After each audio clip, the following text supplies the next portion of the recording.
ഗൾഫിലെ ഈന്തപ്പഴത്തിനും അണ്ടിപ്പരിപ്പിനും ഇത്രയും സ്വാധീനം ചെലുത്താൻ കഴിയുമോ? കഴിയും എന്ന് പറയുകയാണ് ജിതൻ ജേക്കബ് തന്റെ ഒരു പോസ്റ്റിലൂടെ. ലോകത്തെ ഏതെങ്കിലും ജനാധിപത്യ രാജ്യത്ത്, പോട്ടെ കമ്മ്യൂണിസ്റ്റ് രാജ്യങ്ങളിലോ എന്തിന് ഇസ്ലാമിക രാജ്യങ്ങളിലോ വരെ ഇല്ലാത്ത വഖഫ് എന്ന കിരാത നിയമം ഗാസയാക്കുന്ന കേരളത്തിലെ ഒരു പ്രദേശം. ഈ പ്രദേശത്തെക്കുറിച്ചാണ് തന്റെ ഫേസ്ബുക്ക് പോസ്റ്റിൽ ജിതൻ ജേക്കബ് കുറിച്ചിരിക്കുന്നത്. ഞങ്ങളുടെ നാടിന്റെ പേര് ഗാസ എന്നാക്കണമോ? വഖഫ് നിയമം എന്ന കിരാത നിയമം കാരണം കുടിയിറക്ക ഭീഷണി നേരിടുന്ന എറണാകുളം ജില്ലയിലെ മുനമ്പം പ്രദേശത്തെ 600-ലധികം മത്സ്യത്തൊഴിലാളി കുടുംബങ്ങൾ ഉയർത്തുന്ന ചോദ്യമാണിത്. അവരുടെ സങ്കടം കാണാൻ ആരുമില്ല. അവരുടെ സമരം ഒരു മാധ്യമത്തിലും വാർത്തയല്ല. ഇടതു വലത് രാഷ്ട്രീയ പാർട്ടികൾ അങ്ങോട്ട് തിരിഞ്ഞു നോക്കുന്നില്ല. സ്ത്രീകളെ ബലാത്സംഗം ചെയ്തു കൊല്ലുന്ന തീവ്രവാദികൾക്ക് വേണ്ടി save Gaza, save Hezbollah, all eyes on Rafah എന്നൊക്കെ പറഞ്ഞ് കരഞ്ഞു കൂവുന്ന ഒരു സാംസ്കാരിക നായകനും സിനിമാക്കാരനും മനുഷ്യാവകാശക്കാരും ആ വഴി ചെന്നിട്ടില്ല.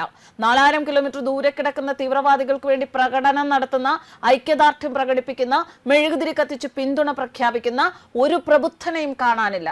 എത്രയെന്ന് വെച്ച് സഹിക്കും ഈ പാവങ്ങൾ? ഇത്രയും ദുരിതം അനുഭവിച്ചിട്ടും തങ്ങളെ അവഗണിക്കുന്ന രാഷ്ട്രീയക്കാരോടും ഭരണകൂടത്തോടും മാധ്യമങ്ങളോടും അതുകൊണ്ടാണ് അവർ ആ പൊള്ളിക്കുന്ന ചോദ്യം ചോദിക്കുന്നത്.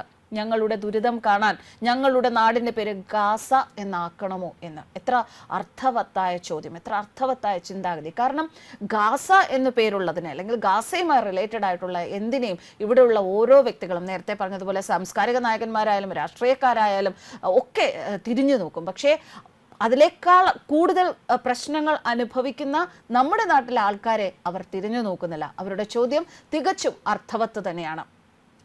വഖഫ് എന്ന കിരാത നിയമപ്രകാരം ഒരു വസ്തു, അതിപ്പോൾ നമ്മളും നമ്മുടെ പൂർവികരും തലമുറകളായി ജീവിക്കുന്നതും സർക്കാർ പറയുന്ന നികുതികൾ അടയ്ക്കുന്നതുമാണ് എങ്കിലും ആ ഭൂമി വഖഫ് ഭൂമിയാണ് എന്ന് വഖഫ് ബോർഡ് പറഞ്ഞാൽ പിന്നെ അത് വഖഫ് ഭൂമിയായി മാറുന്ന വിചിത്ര നിയമമാണ് ഇപ്പോൾ ഇന്ത്യയിൽ ഉള്ളത്. കോൺഗ്രസ് പാർട്ടി ഇന്ത്യക്ക് നൽകിയ മറ്റൊരു സംഭാവനയാണ് ഈ വഖഫ് നിയമം. നമ്മുടെ വീട് വഖഫ് ഭൂമിയാണ് എന്ന് പറഞ്ഞാൽ ഇപ്പോഴത്തെ നിയമപ്രകാരം ഇന്ത്യയിലെ ഒരു കോടതിയിൽ പോലും ചോദ്യം ചെയ്യാനും കഴിയില്ല. 600-ലധികം മത്സ്യത്തൊഴിലാളി കുടുംബങ്ങൾ മുനമ്പത്തെ ഭൂമിയിൽ പതിറ്റാണ്ടുകളായി ജീവിക്കുന്നു. സർക്കാർ ആ ഭൂമിക്ക് നികുതിയും വാങ്ങുന്നു. അവർ ആ ഭൂമി പണം കൊടുത്തു വാങ്ങിയതാണ് എന്ന് ഓർക്കണം. ഇപ്പോൾ ഒരു കൂട്ടർ വന്ന് പറയുകയാണ് അത് വഖഫ് ഭൂമിയാണ് എന്ന്. അതുമൂലം ആ ഭൂമിയിൽ നിന്ന് ആ സാധുക്കൾ കുടിയിറക്ക ഭീഷണി നേരിടുകയാണ്. ആ ഭൂമി പണയം വെച്ചൊരു ലോൺ പോലും കിട്ടില്ല എന്ന അവസ്ഥയാണ്. ഇന്ത്യയിലെ പല ഗ്രാമങ്ങളും വഖഫ് നിയമപ്രകാരം ഇപ്പോൾ വഖഫ് ഭൂമിയാണ്. മുംബൈ നഗരം മുഴുവൻ വഖഫ് ഭൂമിയാണ് എന്നാണ് അവകാശവാദം. ഇന്ത്യൻ റെയിൽവേയുടെ സ്ഥലങ്ങൾ മുതൽ വിവിധ നഗരങ്ങളിലെ കണ്ണായ സ്ഥലങ്ങളെല്ലാം ഇപ്പോൾ വഖഫ് ഭൂമിയാണ് എന്നാണ് മറ്റൊരു അവകാശവാദം.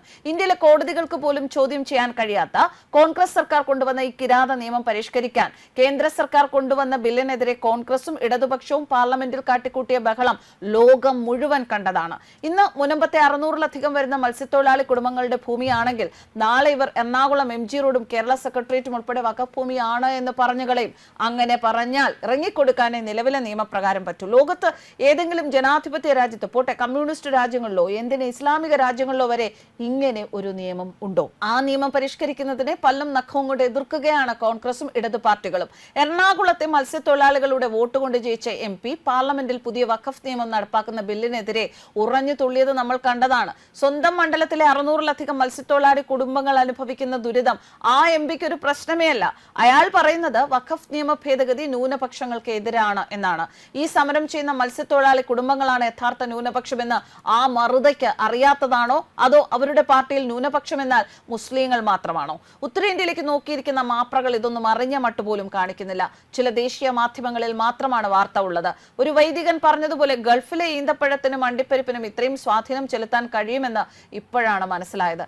ആ മത്സ്യത്തൊഴിലാളി ചോദിച്ചതുപോലെ മുനമ്പത്തിന്റെ പേര് മാറ്റി ഗാസ എന്നാക്കിയാലെങ്കിലും മതേതര കേരളവും ഭരണകൂടവും മാധ്യമങ്ങളും തിരിഞ്ഞു നോക്കുമോ ഈ പാവങ്ങളെ? ഈ ചോദ്യത്തോടു കൂടിയാണ് ജിതൻ ജേക്കബ് തന്റെ പോസ്റ്റ് അവസാനിപ്പിച്ചിരിക്കുന്നത്. നമുക്കറിയാം, എറണാകുളം ജില്ലയിൽ വൈപ്പിൻകരയുടെ വടക്ക് കടലിനോട് ചേർന്ന് മുനമ്പം, ചെറായി, പള്ളിക്കൽ ദ്വീപ് മേഖലയിൽ 1989 മുതൽ രജിസ്റ്റർ ചെയ്യപ്പെട്ട 1000-ഓളം ആധാരങ്ങളും വിവിധ മതസ്ഥരുൾപ്പെട്ട 600-ൽ പരം കുടുംബങ്ങളും ഉൾപ്പെടുന്ന പ്രദേശത്തിന് വഖഫ് ബോർഡ് അവകാശവാദം ഉന്നയിച്ചിട്ട് 5 വർഷം കഴിഞ്ഞിരിക്കുന്നു.